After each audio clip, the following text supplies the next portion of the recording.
इंदौर के साकार नगर निवासी राजा रघुवंशी और सोनम रघुवंशी का 9वें दिन भी कोई सुराग नहीं मिला। शिलांग पुलिस बारिश के कारण रुक रुक कर सर्चिंग कर रही है। सोनम का भाई गोविंद और राजा का भाई विपिन भी ढूंढने में लगातार जुटे हुए हैं। गाइड और होटल वाले दोनों को लगातार धमका रहे हैं। 30 वर्षीय राजा पत्नी सोनम के साथ हनीमून मनाने गया था। 23 मई को उनकी मां से आखिरी बार बात हुई थी। इसके बाद दोनों लापता हो गए। विपिन के मुताबिक पुलिस ढूंढने में लापरवाही कर रही है। उनके पास ड्रोन की व्यवस्था भी नहीं है। शुक्रवार को तो मूसलाधार बारिश के कारण सर्चिंग नहीं हुई। शनिवार को पुलिसकर्मी सर्चिंग करने गए मगर कुछ घंटों के बाद चले गए। विपिन के मुताबिक अब शिलांग में डर लगने लगा है। गाइड और होटल वालों ने कहा कि इस क्षेत्र में रुकना मत, उनके कारण शिलांग हाईलाइट हो गया है।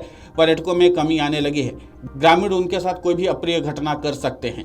राजा के दूसरे भाई सचिन ने कहा कि मेघालय के पर्यटन मंत्री ने भी अजीबोगरीब बयान दिया है। उन्होंने कहा कि 2 लोगों के कारण मेघालय बदनाम हो रहा है। पुलिस तो उन्हें ढूंढने में जुटी हुई है, उसमें हमारी क्या गलती है। पीड़ित परिजनों ने यह भी बताया कि ड्रोन की व्यवस्था उन्होंने स्वयं की है। गोविंद ने नाराजगी जताते हुए कहा कि वे लोग 26 को ही घटनास्थल पर पहुंच गए थे। फिर भी रेस्क्यू अभियान मंगलवार को दोपहर 12 बजे के बाद शुरू किया गया। जैसे ही रात हुई अभियान रोक दिया गया। बुधवार को भी स्थानीय पुलिस ने सर्चिंग अभियान चलाया था, जो तेज बारिश के चलते रोकना पड़ा। इंदौर के सांसद शंकर लालवानी भी शिलांग में ही रुके हुए हैं। सांसद के साथ विपिन डीजीपी से मिले। उन्होंने कहा कि स्कूटर किराए पर देने वाला युवक प्रमुख संदेही है, उससे पूछताछ होना चाहिए। उसे स्कूटर लावारिश मिला था। होटल संचालक भी शक के दायरे में है। उसने कहा कि दंपत्ति 5:30 बजे होटल से निकल गए, इसकी संभावना नहीं है। गाइड और चाय की दुकान चलाने वाला भी जांच की जद में है, उनसे भी पूछताछ करना चाहिए। जानकारी के मुताबिक 11 मई को इंदौर में शादी के बंधन में बंधे राजा और सोनम 20 मई को सुबह 9 बजे फ्लाइट से बेंगलुरु होते हुए गुवाहाटी पहुंचे थे। वहां मां कामाख्या देवी के दर्शन करने के बाद 23 मई को शिलांग पहुंचे। 24 मई से दोनों के मोबाइल फोन स्विच ऑफ आ रहे हैं, जिसके बाद परिजनों ने शंका जाहिर करते हुए स्थानीय पुलिस से संपर्क किया। परिवार के सदस्य गोविंद और विपिन रघुवंशी ने गूगल मैप के माध्यम से लोकेशन ट्रेस करने की कोशिश की और वहां के एक एक्टिवा रेंटल ऑपरेटर से संपर्क किया। दोनों उसी के यहां से वाहन लेकर ओसारा हिल्स की ओर गए थे। बाद में स्थानीय पुलिस को वही एक्टिवा एक सुनसान पहाड़ी इलाके में खड़ी मिली। पुलिस के मुताबिक ये इलाका बेहद संवेदनशील माना जाता है और यहाँ पर पहले भी पर्यटकों के लापता होने की घटनाएं हो चुकी हैं। वहीं स्थानीय पुलिस ने फिर से दोनों की तलाश शुरू कर दी है, लेकिन तेज बारिश के कारण फिलहाल पुलिस को सर्चिंग रोकनी पड़ी है। पहाड़ी जगह होने के कारण यहाँ पानी काफी तेजी से नीचे उतर रहा है, इसलिए पुलिस यहाँ से 3 किलोमीटर की दूरी पर ही रुक गई।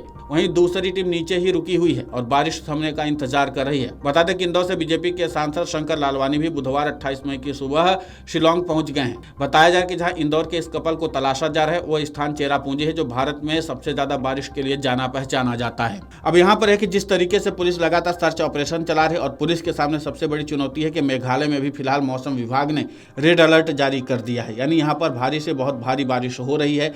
पूरे इलाके में बाढ़ जैसी स्थिति बनी हुई है। ऐसे में जो स्थानीय पुलिस है उसके सामने चुनौती है कि आखिर अब सर्च ऑपरेशन चलाए तो चलाए कैसे। लेकिन इसके बावजूद भी पुलिस लगातार सर्च ऑपरेशन चला रही है।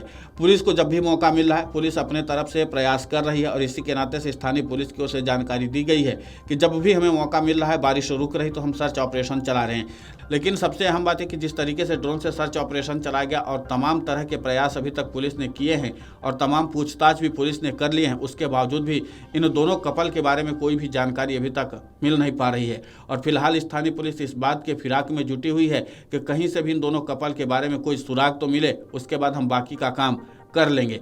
लेकिन स्थानीय पुलिस के हाथ अभी भी 9 दिन बीत जाने के बाद भी खाली हैं। अब देखना ये होगा कि स्थानीय पुलिस कब तक में इस कपल को ढूंढ करके परिजनों से मुलाकात करवाती भी है। और इन सबसे अहम बात यह है कि इस बाढ़ के बाद पुलिस सर्च ऑपरेशन चलाने में कितना सफल हो पाएगी और इस सर्च ऑपरेशन का क्या परिणाम निकलता है, ये देखना दिलचस्प होगा। Video desk अमरुजाला.com।